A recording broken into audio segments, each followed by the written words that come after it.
Hi everyone, welcome back to our YouTube channel. Again, my name is MK and I'm married to a Korean national and I'm currently here in Korea now after we got our F6 visa. So today I finally have some time to sit down and also I did all my homework. Yes, because we receive a lot of DMs or comments in TikTok.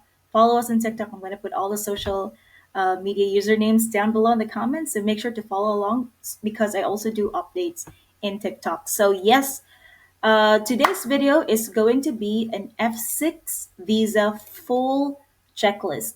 So, medyo, I think I'm going to just speak in Tagalog because this is really for Filipinos.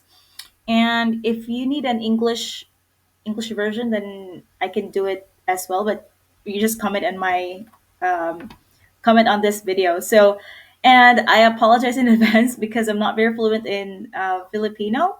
I'm Bisaya, yes, but most of my or our followers are Filipinos. I'm just gonna use Filipino for this video. So again, this is going to be a series because mahaba-haba talaga yung F6 process natin. And if you don't want to go through agency or wala kang mahanap na resources online, and this video is really for you. So I'm gonna break it down into chunks. We will start with the overview of the visa from start to finish talaga, and then we will move on to like the marriage in Korea, or I already have the PSA, so I can link that in this year's as well, and we go to like the F6 na talaga and your CFO, and until you get your ARC when you get here in Korea.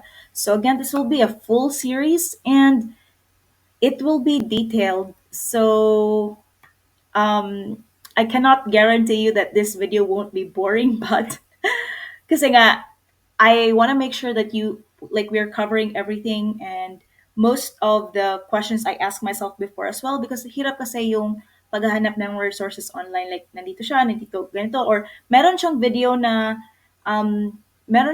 na available pero may mga questions pa rin na hindi nasasagot ng mga ibang videos or mga blogs na binabasa namin before. So I am here to do that for you guys, but um, meron lang mga ibang cases like for example yung marriage guidance program ng need ng F6 visa exempted kasi kami doon, so I'm not sure if I can fully answer to that, but I can help with looking for resources naman. So yes, wag na nating patagalin and let's get it on. And I'm just going to share my screen because I'm on my computer right now, and I think kasi mas better yung may nakikita talaga kayong visual. So yep. Okay, first things first, if you can see my screen now, we have here our F6 visa sheet. This is my own sheet, and I can share this with you as like a template or pwede nyo tong i-download and you can do whatever you want. Basta this is what we did to make sure we're organized and we're also not missing anything. Okay, so these are the checklists. We actually have number 4 to 31, right? Now, oh, madami ba? 4 to 31 lang naman pala. Yeah, 28 minus 4, 24 checklist. But there's more to that because hindi ko na in-include yung mga filling out the forms. May mga individual forms kasi sa F6 visa. So, ito lang yung pinaka-importanteng need nyo gawin before kayo mag F6 visa and after, or yeah, everything. All right, so first things first, we have here the MOFA website. So if you click this, or you can copy like this, right? Embassy of the Republic of Korea in the Republic of the Philippines. So why I'm saying this is because, let's say, Korean spouse visa F6. Okay, if you click this, at ganun lang yung na-search mo sa Google, baka kasi iba yung nakikita mo. So if you can see, this is Embassy of Republic of Korea and the United Kingdom of Great Britain. Iba't ibang ano kasi tayo, iba't ibang requirements yung hinihingi nila. So make sure you're looking at the right one, which is the Republic of Korea and the Republic of the Philippines. So yes, close na natin yan. Baka malito pa tayo. Okay. So, okay, it's here. And when you do like Korean spouse visa, nasa link ulit yan. So you just go here, Korean spouse visa. So under the consular visa service, ito yung category niya. And click mo lang yan. Yan, at ito na. Diba? So, actually marami siyang title. So, yan. Depende kung anong need mo. But yeah, we're here. Spouse visa requirements F61 visa. And click mo lang yan. And you will be routed to this, like lahat na. So, ito yung forms, tuberculosis designated hospitals, medical certificate, and ito yung pinaka-visa requirements, which will be covering later. So, ito talaga yung checklist, pinaka-checklist na binigay sa atin ng taga-embassy ng Korea. Okay, so don't worry, ika-cover natin yan. But for now, balik muna tayo sa checklist natin. Okay, so let's start with this one. Not sure if masyado bang malaki or maliit. And again, this is just my template. Feel free to use it. Kung ayaw nyo naman, di kayo na bahala. Okay, so we have here category, task, status, schedule if available, and notes. Okay, and I hope clear lang siya. All right, now, the first thing you need to do before anything else is to get legally married in the Philippines. In our case, sa Philippines yung nangyari yung kasalan namin. So, I have a video, if you're marrying a foreign national, and especially Korean national, I already have a video of that in dito sa YouTube. And it was also detailed. So, please make sure na matitingnan nyo rin. All right. After that, you get PSA issued marriage certificate. So hindi yung nakukuha niyo sa LCRO, yung marriage certificate talaga from PSA.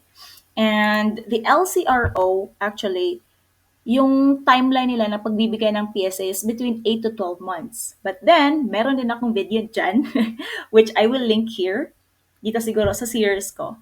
Now, you can get your PSA issued marriage certificate in less than 2 months. So, in my case, that was like less than 2 months. And how we did it, you better find out in the other video. Yes, because again, you cannot proceed with all the F6 requirements if you don't have PSA issued marriage certificate. And I always tell this, and based on our research talaga, like, parang na-hold yung lahat ng needed mo for F6 visa, mostly, because you don't have that PSA. So, hindi ka makakagalaw if wala kang PSA. So, this is the most important thing. And ito yung dapat na pinaproseso nyo, ang una. Alright. And after naman that is get PSA apostilled by DFA. So, in our case, so I'm from Cebu, by the way, and I'm not sure where you are in the Philippines. But you have to book an appointment in advance. So, click mo lang yan, and then you will be routed to the appointment booking page. Yan. Okay. And yes, you must complete the payment within 1 hour. I'm not sure if I have to make another video of this, but pretty easy lang, pretty straightforward lang naman yung apostille online application. And do not go to DFA with your documents na wala kang appointment kasi hindi sila nag-a-accept ng walk-ins. So wala talaga.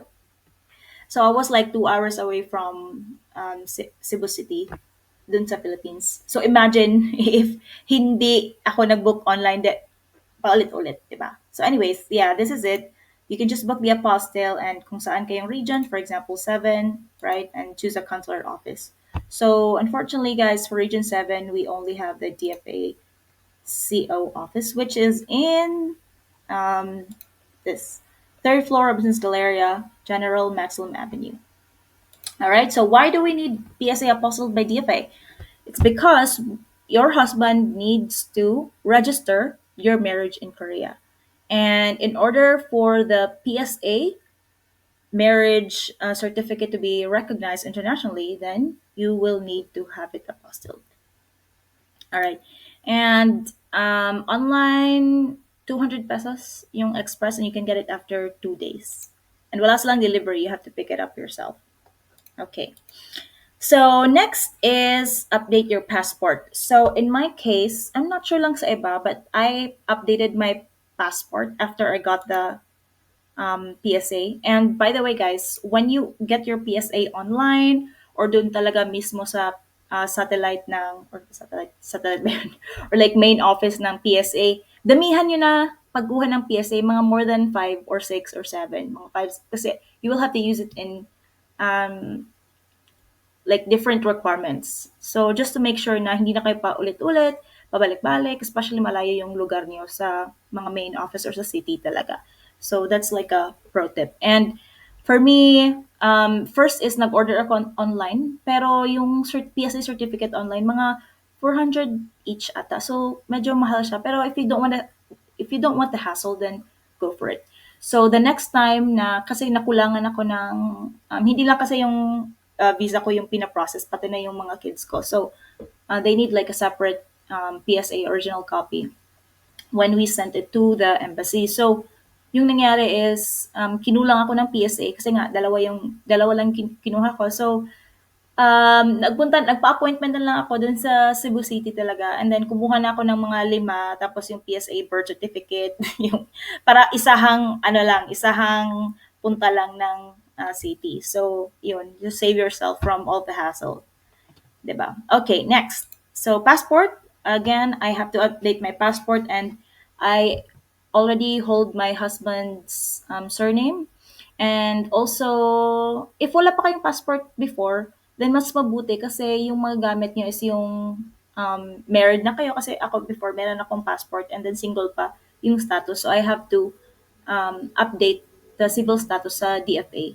So, nasa inyo na yun if you want to update your surname, or I don't know, but me, I have updated it because I want to make sure that all the documents are um andun or same lang or uniform.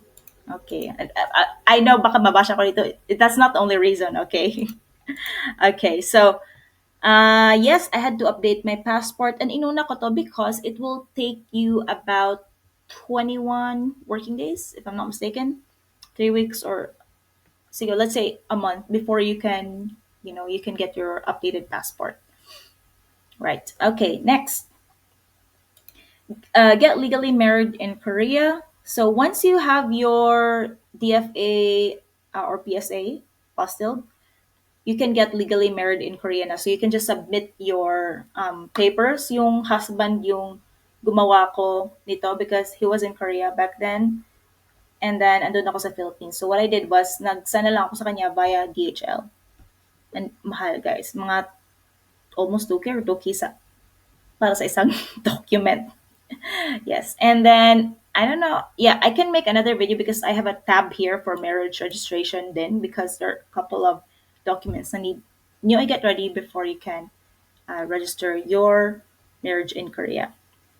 All right. So once you have everything ready, this is the time now for F6. So there are some things sa F6 na pwede niyong trabahuin in advance. So, especially if malayo kasi kayo sa city. So, para isahang punta na lang kayo dun sa pinaka city nyo. Kasi ako talaga 2 hours away.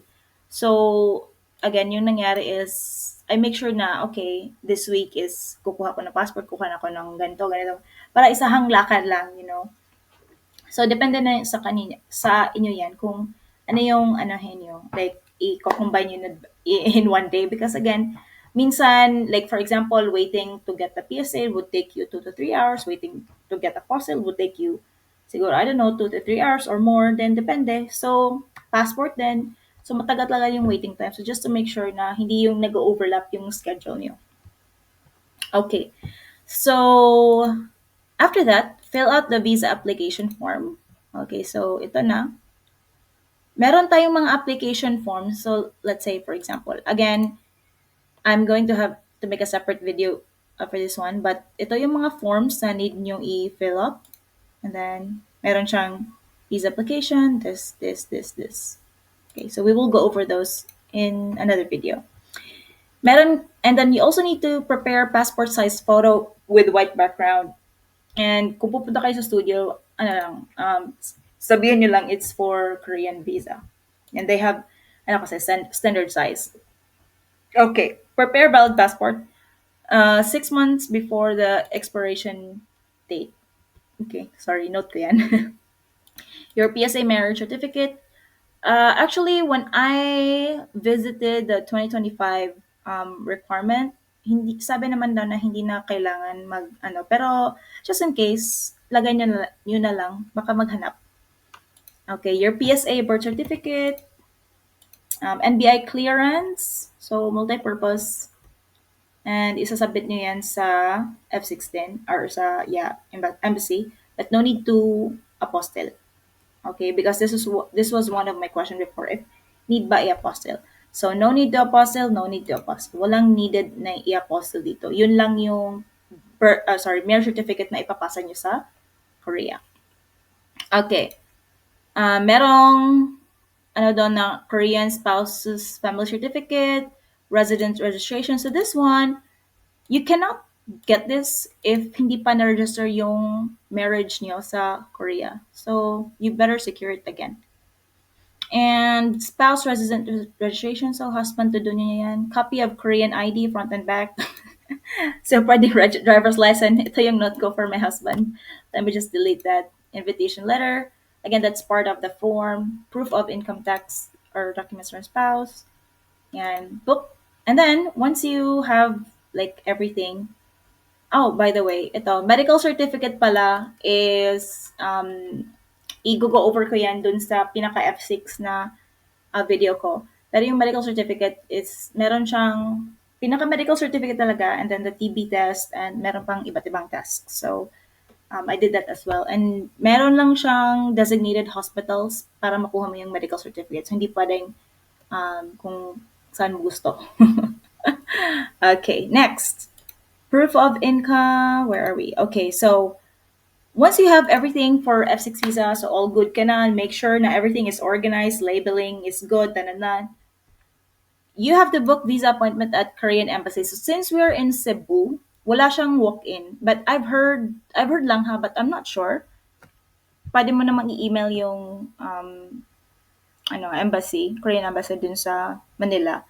But sa amin kasi is you need to have an appointment. But don't worry because easy lang naman yung pagpa-appointment dito. Like, yan. So, meron akong link. So, you can just click that. Reserve to diplomatic mission. Then, make a reservation. Yeah, and then you have to log in lang. And then, i-click na yung F6 or visiting family or friends. And, palagi ko sinasabi na don't worry about it because when I applied for tours last year kasi, papunuan yung slots talaga. Like, every 2 p.m. ba yun? Every Tuesday sa Cebu.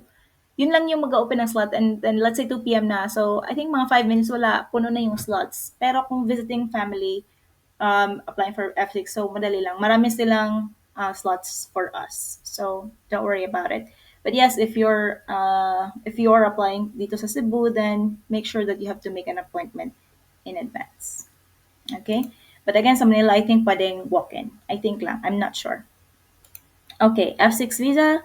And arrive 30 minutes before the scheduled time and make sure na kompleto na yung documents nyo para hindi kayo pabalik-balik. So, maawa kayo sa sarili nyo. Alright. And after that, you have to wait for visa approval. So, meron nagtatanong sa akin how long daw ako naghintay. So, sa akin is, let me check calendar. So, we submitted, I think, July something. Oh, sorry. Yeah, July 30 ba yan? 30 or 31. And then I got mine somewhere last dito or dito. Yeah, so mga around three weeks or it can be stretched depending kasi yan sa or like on a case to case basis. And when we submitted the visa, I think meron kaming one lacking document, pero sabi nila pwede naman naming i-email. So, in-email lang yung husband ko yung kulang niya. And then, please keep your lines open because they will message you time to time kung ano na yung update or kung meron silang kailangan for you or kung meron questions, ganyan. So, they will email you or call. So, make sure to keep your lines open. Okay, so next. So, once na-approve na yung visa, yung pinaka-next step is yung CFO counseling. Um, so, you have to do this before leaving Korea and then you can book online. I actually thought na merong online. I don't know lang and I wish if meron. Because, nasa city kasi siya. So, I have to travel mga 2, 3 hours or maybe 4 sometimes if traffic. So, lahat ng like mostly is andun sa city. So, nag-book lang ako ng online to register. And again, wag kayong mag-walk-in kasi walang walk-in doon. You have to reserve talaga and be there like 30 minutes, I think 30 minutes, 1 hour to 30 minutes before your scheduled time kasi meron pang mga pre-registration or something. So, I think I can make another video for this and my CFO experience. And you cannot fly to Korea without this talaga. So I have a friend na yung soon to be husband niya. I'm not gonna say who, but yes, you know who you are if you're watching this.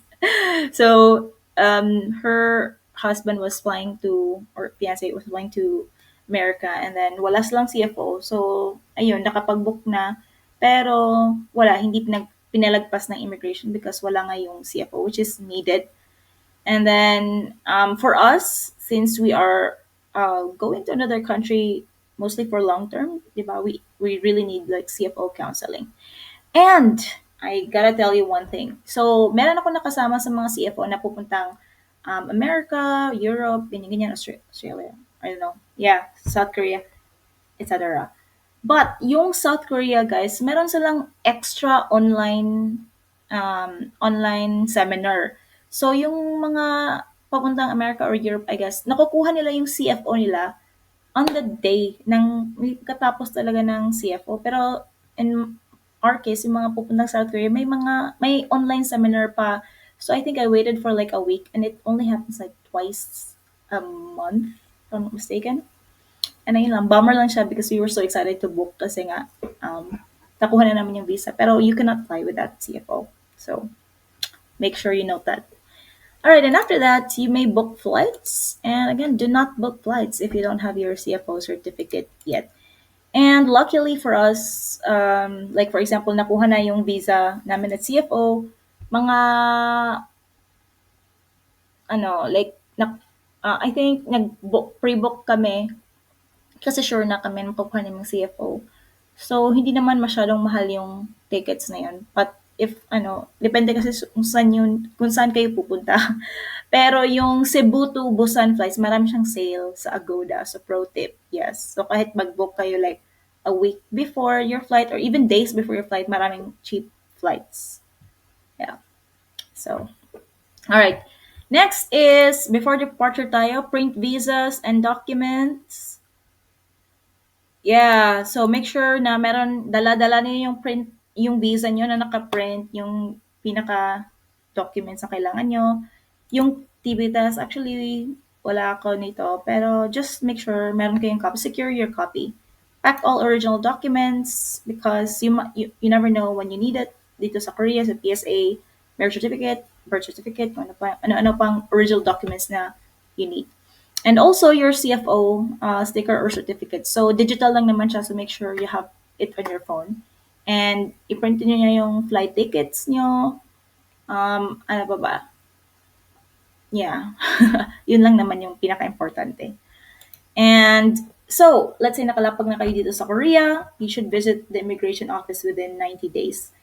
And you have to schedule appointment required in advance. So in our case, we're currently here in Sejong City, so if you're here in Sejong, let's do meet and greet or nearby cities because wala lang, parang wala akong nakikitang Filipino sa area na to.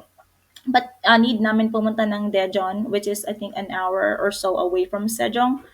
And punuan yung slots nila ng ano, ARC. So make sure na paglapag nyo, book kayo kaagad para ma-secure yung slot nyo. Baka kasi sumobra kayo 90 days. Like, we don't know. I don't have an experience pa with ARC, but I'll update you guys once I get it. All right. And the last step is apply for ARC, Alien Registration Card. And once you have it, then you can stay for Korea for a year. And before mag-expire yung ARC card nyo, mga 3-4 months before, apply kayo ulit. So, yes, again, that's the full overview from pinaka pinakaunang gagawin nyo before you can go here in Korea with your F6 visa. And if you have a questions, just let me know. Comment in the, of course, comment section, and I will have to post this template dun sa comment section then.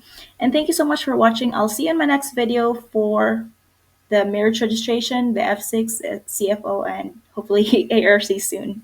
All right, thanks for watching. You have a great day.